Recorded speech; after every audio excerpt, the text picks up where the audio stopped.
Ito nga ang naging reaksyon ni Stephen Curry mga idol after na official na ngang nakuha ng Golden State Warriors ang point guard na si Dennis Schroeder. Nakuha nga ng Golden State Warriors si Dennis Schroeder mga idol kapalit ni na DeAnthony Melton, Reese Beckman at third future second round pick. Nakikita nga ng ilang sports analyst na malaking impact nga si Dennis Schroeder para sa Golden State Warriors dahil nga raw sa kanyang pagiging magaling na playmaker at high IQ.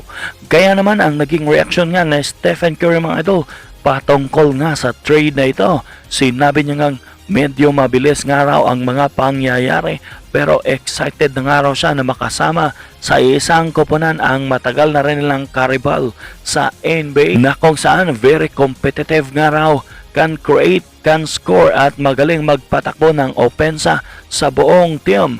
Dagdag pa ni Stephen Curry mga idol na nakikita niya nga raw na magkakaroon nga raw sila ng very solid at smooth transition sakaling maglalaro na nga sa kanilang koponan si Dennis Schroeder. At ayon pa nga kay Stephen Curry mga idol, dagdag pa niya na malaki nga raw ang tulong na maiaambag ni Dennis Schroeder sa kanilang magiging team as a secondary creator. At for sure daw mga idol ay magiging threat nga siya sa kanilang magiging kalaban. And excited about the opportunity to play with a guy that you played against for a long time. He's a true competitor, can create, score, run an offense, or a whole lineup. So excited to see him plug in.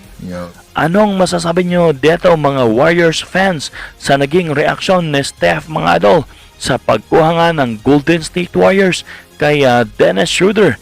At may malaking impact ba si Dennis sa magiging lineup ngayon ng Golden State Warriors? Ang bidyong ito ay sponsored by 1xBet, ang trusted betting website sa Pinas na kung saan pwede kang manalo at makakuha ng up to 12,000 pesos bonus sa inyong unang cash deposit. Gamit lang ang ating promo code na HOPES sa pag-sign up gamit ang link na nasa comment section.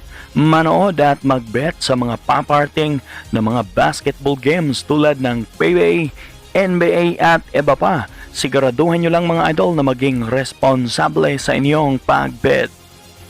Samantala, sa laban naman ng Golden State Warriors kontra Dallas Mavericks mga idol, may sinabi nga si Klay Thompson sa kanyang naging post-game interview.